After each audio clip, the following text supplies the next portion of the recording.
I think people would be interested to know what Mike McCloskey said about his dairies having a lifespan of 20 to 30 years. And now we Yeah. say, like, how long do you think it'll be until we end our dependence on animal-based protein production? I think within 50 years. Imagine you build a new dairy now in 20 to 30 years, it's going to be outdated and you're going to Yeah. have to build a new one.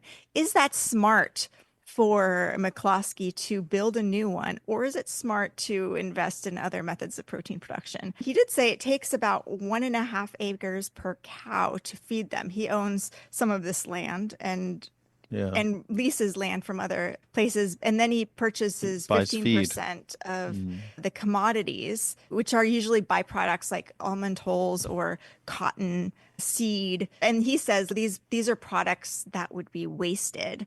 And a lot of dairies in California own almond orchards. So they profit from the almond milk and they profit from the almond hulls that they feed their Yeah. cows. And it's a good deal. And while complaining that almond trees use so much water. And he did mention also that in the Southwest, they are running out of water and does not expect there to be much dairy expansion in California. They used to be able to pull water up at, he said, like 120 feet. And now they're digging down to like 400 feet into these Yeah, the bed is aquifers yeah. and they're Hmm. pulling up just gross, bad quality water.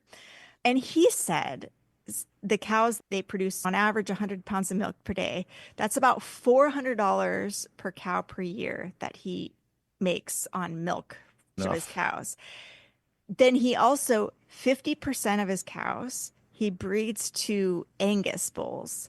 This is this beef on dairy model. So the calves are half Angus, half dairy, and they're sold as beef cows. And he gets $1,100 for each of those. So way more than he makes on milk is he makes on selling these calves for beef. But Hmm. then you have these dairy digesters that he has, and which basically he vacuums up all the manure, scrapes all the manure, puts it into the dairy digester, captures the methane, and about 300 to $400 per cow annually comes from selling their manure, carbon credits, using methane as fuel.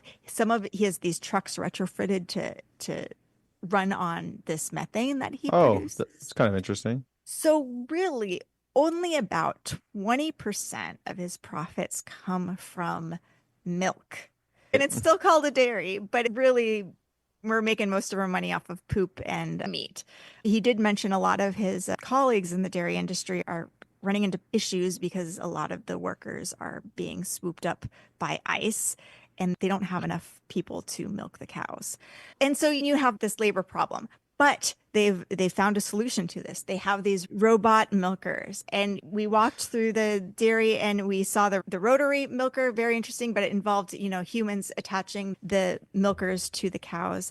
These robotic milkers, the RFID tag sorts the cows. They go into the milker on their own when they feel like it, basically. Mm. And when the RFID tag says it's been long enough since they were milked previously, they can go back in.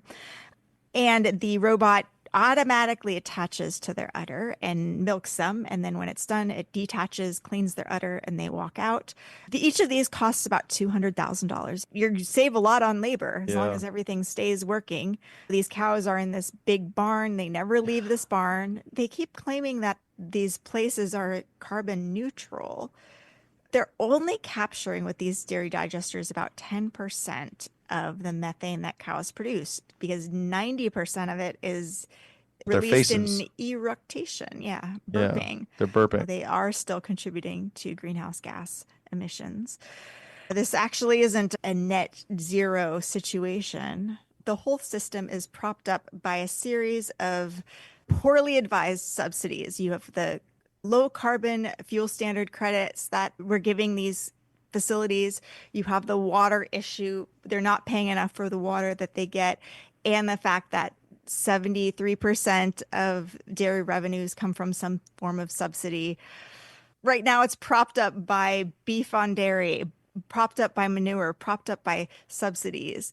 We don't need this It's sort of a bizarre situation that these dairies are in. And I think the more we highlight what dairies really are about, the revenue, only 20% of it is actually milk So for really, this sure. is almost a failure of socialist ideas of subsidization. Yeah, It's corporate welfare yes, this is system. socialism. Let's tear down socialism because Well, that's corporate socialism. Let's have some socialism for the people and not socialism for the corporations.